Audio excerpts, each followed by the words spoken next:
అంటే ఇక్కడ వరకు మీరు చెప్పినటువంటి అంశాల్లో సార్ జనరల్గా మీరు ఇందాక ఒక 2 అంశాలు ముందు కట్ చేశారు, తర్వాత కట్ చేశారు, నన్ను ఇది చేశారని చెప్పాను. సార్ ఎవరైతే యేసు ప్రభువుని కించపరిచే విధంగా జరిగినటువంటి కొన్ని కామెంట్స్, అంటే మీ మీద ఇందాక మీతోటి ఎందుకు మీరు క్షమాపణ చెప్పారు, ఇప్పుడు దానికి నేను అంశాలు సార్ అంటే క్రిస్టియన్ మతం మీద కొంతమంది యేసు ప్రభు ఎలా పుట్టాడు సార్ అనేటువంటి అంశాన్ని వివాదం చేయటం, ఆ అంశానికి సంబంధించి దానికి మీరు కౌంటర్ అటాక్ చేస్తూ పార్వతీదేవి గురించి మాట్లాడటం, సార్ ఇది జరిగినటువంటి చర్చ. అవును సార్. అంటే దీన్ని ముందు చూసేవాళ్ళు లేరు, తర్వాత చూసేవాళ్ళు లేరు, మధ్యలో చెప్పినటువంటి అంశాలు ప్రధానంగా వెళుతుంటాయి. అవును సార్.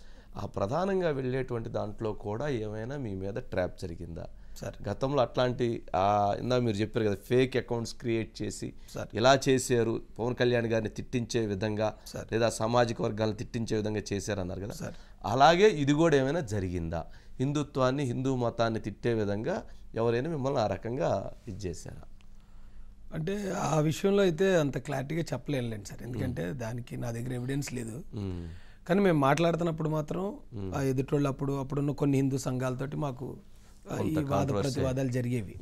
జరిగినప్పుడు ఒక ఆయన కన్యమరియ గర్భదాల్చడం అనేది ఎక్కడ జరగదు, సైన్స్ రీత్యా మగతోడు లేకుండా యేసుప్రభుని ఎలా కంటది, అక్కడ ఉన్న రోమన్ సైనికుడితో తప్పు చేసి యేసుప్రభుని కన్నది, అలా తప్పుడుగా పుట్టాడు ఆయన అని చెప్పారు సార్.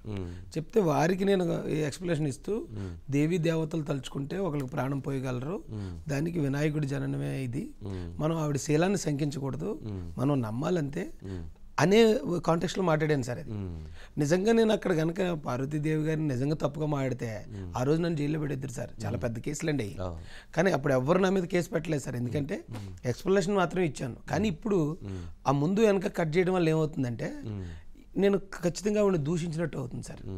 అందుకని నేను అందరికీ క్షమాపణ చెప్తున్నాను. ఇప్పుడున్న పరిస్థితికి అది నిజంగా అపార్థం చేసుకునే విధంగానే ఉంది, నేను మాట్లాడింది తప్పుగానే అర్థం వస్తుంది, కాబట్టి దయచేసి నన్ను క్షమించండి.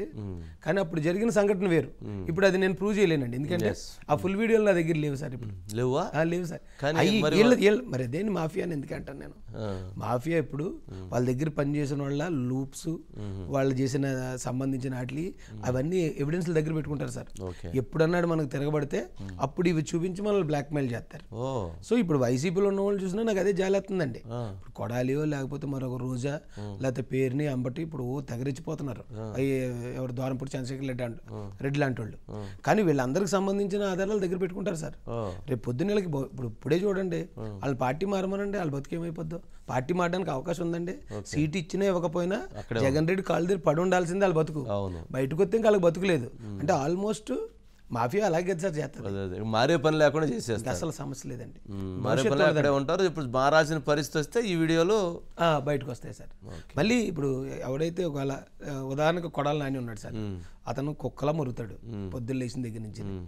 ఒకవేళ అతను ఎప్పుడన్నా ఈ జగన్మోహన్ రెడ్డి నన్ను చాలా మోసం చేశాడు, గుడివాడు నేను కింగ్లాగా ఉండేవాడిని, నన్ను బొంగులో చేశాడు, కాబట్టి నేను ఈ పార్టీ వదిలేసి నేను ఇంకో పార్టీలో చేరుతున్నాను ఏ టీడీపీలో అన్నాడు అనుకోండి, అప్పుడు చంద్రబాబు నాయుడిని కొడాలతో తిట్టించిన వీడియోలు చూడండి, చంద్రబాబు నాయుడు గారిని తిట్టించిన వీడియోలు వీళ్ళే ప్రచారం చేస్తారు. ఓకే, మిమ్మల్ని